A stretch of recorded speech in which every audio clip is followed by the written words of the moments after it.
They were hoping to sweep it under the rug. The 24-year-old dies hours after he's discharged. His family telling the problem solvers they think the hospital tried to cover its tracks. During our 9 p.m. newscast, the problem solvers told you about the disturbing death of Joshua Brumm. He died from internal bleeding just hours after he was released from Denver Health. Well, new at 10, investigative reporter Rob Lowe with why the family and their attorney think the hospital might have tried to engage in a cover-up. Rob? Erica, it took Denver Health 5 months to report Joshua Brumm's death to the state health department, and only then because it says that's when its patient safety team first learned of the 24-year-old's death from the state health department itself and the family attorney. Problem is, there's proof Denver Health's top surgeon knew right away. This is the last photo ever taken of Joshua Brumm.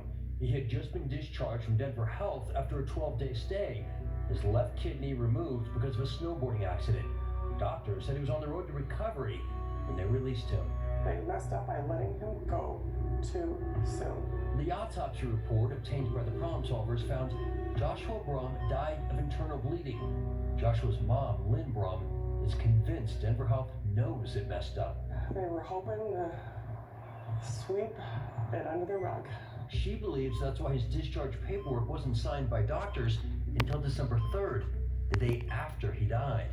It reads in part, on the day of discharge, patient's pain was well controlled with Tylenol, and the doctor who removed Joshua's kidney on November 28th did not sign her post-operation notes until 6 days later on December 4th. At that point, the family attorney notes Joshua had been dead 2 days.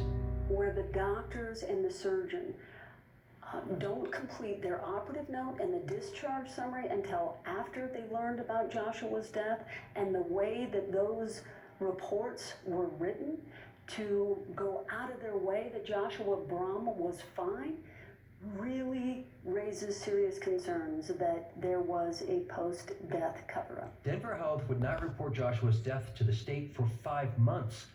The Brumm's attorney, Helen Hoskins, says Denver Health told her it wasn't aware Joshua had died until she contacted the hospital. But on the night Joshua died, he was taken to Platte Valley Medical Center in Brighton. The problem solvers obtained emergency room records where the ER doctor notes a courtesy call was given to Denver Health Trauma Service. Dr. Cohen was made aware of the patient's passing. When months after they told us that they didn't know, that Denver Health did not know. They knew. They knew.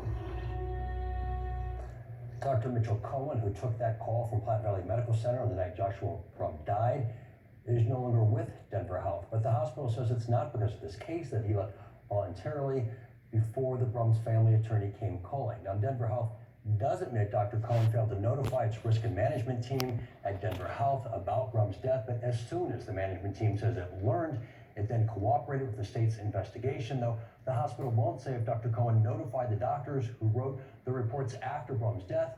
But the family attorney is now demanding all communication records between all of those doctors. You mentioned the state investigation. What did it find? Well, Denver Health tells me the state found nothing, but the Colorado Department of Public Health and Environment never got back to me, even though they promised I'd have some answers yesterday. Now, regardless, we should tell you, the health department really doesn't have jurisdiction to investigate what might be substandard care from doctors unless it's a systematic, sustained issue, but not just for one patient like Joshua Brumm. Doctor complaints are really handled by the Department of Regulatory Agencies, better known as DORA, and their investigations are secret unless they eventually find some wrongdoing. We don't know if anyone has even filed a complaint with DORA. That may be because the family hasn't filed a lawsuit yet, but all indications are that it's coming. Yeah. Rob, I'm sure you'll keep us posted. Thank you so much. Thanks, Rob.